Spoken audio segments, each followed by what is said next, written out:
সাধু বাবাই বাঁচিয়েছে প্রাণ, তাই মালাচন্দন কণ্ঠী বদল করে বর্তমানে সাধুর রক্ষিতা গৃহবধূ। বিবাহিত মেয়েকে সাথে নিয়ে শাখা সিঁদুর সহ খালি হাতেই ফিরতে হলো স্বামীকে। ডিভোর্সের পরেও স্ত্রীকে ফেরানোর আশায় বিবাহিত মেয়েকে সাথে নিয়ে ব্যাগে করে শাখা সিঁদুর এনেছিলেন, কিন্তু অগত্যা খালি হাতেই ফিরতে হলো উত্তেজিত জনতার রোষনালে। কারণ স্ত্রী মজেছে সাধুর প্রেমে। শুধু প্রেম নয়, স্বামীর অত্যাচার এবং মানসিক ভারসাম্যহীন বানিয়ে মৃত্যুর মুখ থেকে সুস্থ করে তুলেছেন নাকি সাধু বাবাই। এমনই জানাচ্ছেন পূর্বের গৃহবধূ, বর্তমানে সাধুর রক্ষিতা কাকলি দেবনাথ। তিনি জানালেন তাদের বাপের বাড়ি গাংনাপুর, শ্বশুরবাড়ি রানাঘাট আঁচতলায়। 22 বছর আগে পড়াশোনা ছাড়িয়ে বাপের বাড়ির পক্ষ থেকে এক প্রকার জোর করে বিবাহ দেওয়া হয়।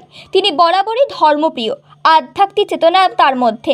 স্বামী খোকন দেবনাথ, ডাকনাম সুদেব, ঠিক উল্টো পেশায় বিভিন্ন কুরুচিকর নাচ গানের অনুষ্ঠান করিয়ে থাকেন। মাঝে মধ্যেই মদ্যপান করে তার ওপর অত্যাচার চালাতেন। অত্যন্ত অভাবী হওয়ার কারণে এ বিষয়ে বাপের বাড়িতে জানিয়েও কোনো লাভ হয়নি। 2 মেয়ের বিবাহ হয়ে যাওয়ার পর অত্যাচারের মাত্রা আরও বাড়তে থাকে। মাথায় জট হয়ে শারীরিক অসুস্থ হয়ে পড়েন তিনি। তার বাবা চাকদহ শ্যামসুন্দর মন্দিরের সাধু বনমালী গোস্বামীর শরণাপন্ন হলে তিনি তাকে জট কাটিয়ে হাসপাতালে নিয়ে গিয়ে সুস্থ করে তোলেন। আর তখন থেকে সাধুর প্রীতে মন মজে তার। কিন্তু ধর্মীয় পরিবেশ ঠিক রাখতে এবং ভক্তবৃন্দদের কৌতূহল কাটাতে তারা মালাচন্দন এবং কণ্ঠী বদল করে এরপরে চলে আসে শান্তিপুর হরিপুর অঞ্চলে ঘোষ মার্কেটের পাশে একটি নবনির্মিত গোবিন্দ মন্দিরের সেবায়িত হিসাবে। যদিও সে মন্দিরের সংস্কারের কাজ এখনও চলছে। সাধু বনমালী গোস্বামীর আসল নাম বিশ্বনাথ সরকার। তিনি জানাচ্ছেন, চোখের সামনে স্বামীর অত্যাচারে একটি প্রাণ শেষ হতে চলেছিল, আমি বাঁচিয়েছিলাম মাত্র। অন্যদিকে আমার স্ত্রী একমাত্র ছেলে 14 মাস বয়সে গত হন। তখন থেকেই বৃন্দাবন সহ বিভিন্ন মন্দিরে সাধনা করি, কিন্তু কাকলি মাতাজির জীবন মরণ সমস্যায় তাকে বাঁচাতে সিদ্ধান্ত নিতে বাধ্য হয়েছি। তবে ওর স্বামীর সাথে আইনগত ডিভোর্স হয়ে যাওয়ার পরে এ প্রসঙ্গে আমি খোকন দেবনাথ জানাচ্ছেন, একদিন বাজারে যাওয়ার নাম করে তার স্ত্রী বৃন্দাবনে চলে গেছিল, সেই থেকে অশান্তি। আসলে এর পেছনে ছিল নোংরামি। ডিভোর্সের পরেও দুবার সংসার করার চেষ্টা করেছি। আজও এসেছিলেন ব্যাগের শাঁখা সিঁদুর নিয়ে। আমাদের বিবাহিত মেয়েও এসেছে মাকে ফিরিয়ে নিয়ে যেতে, কিন্তু সাধু বাবার যে কি জাদু আছে তা নিজের সন্তানের ডাকে সাড়া না দিয়ে তার সাথেই থাকতে চায়। বরং এলাকাবাসীকে খেপিয়ে তুলেছেন, আমাদেরকেই আটকে রাখার চেষ্টা করেছিল।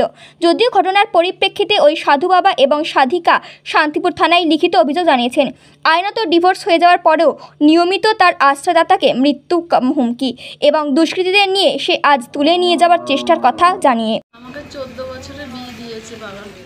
আমি স্বামীর ঘরেতে সংসার করছি 3 বছর ভালো মতন সংসার করেছি। তারপর থেকে আমি সংসার করতে পারছি না। তাকে দিনের পর দিন অনেক টাকা পয়সা দেওয়া হয়েছে, সেই টাকা পয়সা সে জুয়া খেলে নষ্ট করে দিয়েছে। দোকান ধরিয়ে দিয়েছি, দোকান নষ্ট করে দিয়েছে। বাড়িতে মেশিন করে দিয়েছি, মেশিনগুলোকেও সে কাপড় চুরি করে বিক্রি করে দিত। কাপড়গুলো লাস্টে সেই মেশিন আমি বিক্রি করে, একটা মেশিন বিক্রি করে দিয়েছে। লাস্টে আমি মেশিন বিক্রি করে সেই টাকা রেখে দিয়েছি। আমার গয়না গাটি যা ছিল সব শেষ করে দিয়েছি। তাহলে আপনার মেয়ে এত বড় হয়ে গেল, যে বিয়ে হয়ে গেল, তখনও কিছু বললেন না কেন? আমি কোনোদিন সেগুলো নিয়ে অনেক বিচার করেছি, কিন্তু আমি কোথাও সেই সহযোগিতা পাইনি। মিটিং হয়েছে বাড়িতে, সবাই আত্মীয় স্বজন নিয়ে বলেছে ভালো হয়ে যাবে। মেয়েদের মুখের দিকে তাকিয়ে আমি সংসার করছি। মেয়েগুলো বিয়ে করেছে, ভেবেছি তাও ভালো হয়ে যাবে। দিনের পর দিনে এরকম করতে করতে আমার স্ট্রোক হয়ে গেল, মানসিকতে নার্ভাস রোগ হয়ে গেল।